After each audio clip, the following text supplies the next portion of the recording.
চীন ও পাকিস্তানকে প্রতিরোধ করতে গোপনে সাবমেরিন ঘাঁটি তৈরি করছে ভারত। কোন রাজ্যে করছে ভারতে গোপনে সাবমেরিন ঘাঁটি? চলুন সবকিছু আপনাদের বিস্তারিত জানাবো আজকের এই ভিডিওটিতে। তবে ভিডিওটির আগে যাবার পূর্বে আপনাদের কাছে ছোট্ট রিকোয়েস্ট যে প্লিজ ভিডিওটিকে ছোট্ট করে একটা লাইক করে চ্যানেলটিতে নতুন হলে সাবস্ক্রাইব করুন, কেননা আপনাদের ছোট্ট লাইক, কমেন্ট আর সাবস্ক্রাইব আমাকে ইন্সপায়ার করে এরকম টাইপের ইনফরমেটিভ ভিডিও আপনাদের সামনে তুলে ধরার জন্য। তো চলুন বন্ধুরা, আজকের এই ইন্টারেস্টিং ভিডিওটি আপনাদের ডিটেলসে জানাই। বিশাখাপত্তনম থেকে 50 কিলোমিটার দূরে রামবেলিতে পূর্ব উপকূল অর্থাৎ 1680 একর জায়গা জুড়ে ভারতের উচ্চভিলাষী নৌঘাটি নির্মাণ প্রজেক্ট বর্ষার কাজ দ্রুত গতিতে চলছে। সাম্প্রতিক সময়ে স্যাটেলাইট চিত্র মারফতে দেখা গেছে যে প্রজেক্টটি তার নির্ধারিত সময়ের মধ্যে শেষ হওয়ার পথে রয়েছে। প্রজেক্ট বর্ষা ভারতের একটি স্ট্র্যাটেজিক নৌঘাটি হতে চলেছে, যেখানে 12টিরও বেশি নিউক্লিয়ার চালিত ব্যালিস্টিক মিসাইল সাবমেরিন বা এখানে SSBN থাকবে। স্যাটেলাইটে পাওয়া চিত্র অনুযায়ী এই নৌঘাটির বিশেষ বৈশিষ্ট্য হলো এর বিস্তৃত ভূগর্ভস্থ এলাকা, যার মধ্যে অনেক সুড়ঙ্গ রয়েছে। ভাবা অ্যাটমিক রিসার্চ সেন্টার বা BRC প্রজেক্ট বর্ষার এলাকা থেকে মাত্র 20 কিলোমিটার দূরে একটি গবেষণা কেন্দ্র তৈরি করেছে, যা প্রজেক্ট বর্ষাকে সহায়তা করবে। ইতিমধ্যেই কিন্তু BRC কে গবেষণা কেন্দ্র তৈরির জন্য প্রায় 845 হেক্টর জায়গা দেওয়া হয়েছে। লাদাখের গালওয়ান উপত্যকায় ভারত ও চীনের সেনাবাহিনীর ওপর এটা প্রমাণিত হয়ে যায় যে পাকিস্তানের থেকে চীনের ভারতের সবচেয়ে বড় শত্রু। চীন শুধু ভারতের জন্য নয়, বিশ্বের জন্য অনেক দেশের কাছে হুমকি স্বরূপ। ভারতের 3 প্রতিরক্ষা বাহিনীর মধ্যে ভারতের নৌবাহিনী সবচেয়ে শক্তিশালী। যে কোনো দেশের শক্তিশালী হওয়ার প্রধান শর্তই শক্তিশালী নৌবাহিনী থাকা।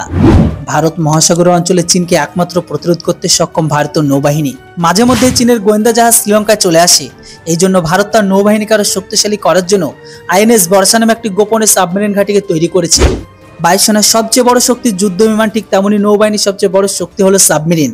সাবমেরিন অনেক প্রকারের হয়, যার মধ্যে নিউক্লিয়ার চালিত সাবমেরিন, নিউক্লিয়ার অস্ত্র বহনে সক্ষম সাবমেরিন, যে কোনো দেশের সম্পদ বলা হয়ে থাকে। ভারতের এই INS বর্ষাতে নিউক্লিয়ার সাবমেরিন থাকবে। সাবমেরিনের ঘাট হিসেবে তৈরি করা হলো INS বর্ষাতে ভারতীয় নৌসেনার অন্যান্য যুদ্ধ জাহাজও থাকবে। বিশ্বের অন্যতম ব্যস্ত সমুদ্র বাণিজ্য পথ ইন্দো প্যাসিফিক অঞ্চলের কাছে অবস্থিত ওই নৌঘাটি ভারতীয় নৌবাহিনীকে স্ট্র্যাটেজিক সুবিধা দেবে।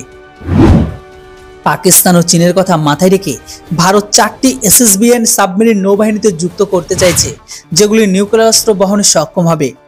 ইতিমধ্যে ভারতের নৌবাহিনীতে INS আরিহান্ত SSBN যুক্ত হয়ে গেছে। আর এই INS আরিহান্ত 12টিকে K-15 submarine launch ballistic missile বহন করতে সক্ষম, যাদের রেঞ্জ আজকের দিনে 700 কিলোমিটার। দ্বিতীয় SSBN INS আরিঘাট এই বছরে নৌবাহিনীতে যুক্ত হবে।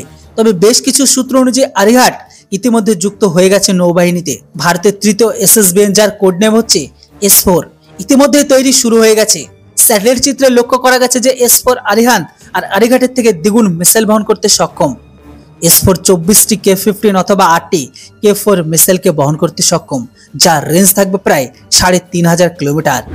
S4 নির্মাণ এই বছরে সম্পূর্ণ হয়ে যাবে, তবে এরপর এটি সমুদ্র ট্রায়ালে যাবে। চতুর্থ SSBN S4 এর ডিজাইনের উপরে তৈরি করা হবে, যদিও সেটি S4 এর তুলনায় আরও আপগ্রেডেড থাকবে। ভারত ইতিমধ্যে K-5 submarine launch ballistic missile তৈরি করে ফেলেছে, যেটি রেঞ্জ 5000 কিলোমিটার। কিন্তু এই প্রজেক্ট অত্যন্ত গোপনীয় রাখা হয়েছে, কেননা এই প্রজেক্ট আমরা শুধুমাত্র শুনে এসেছি।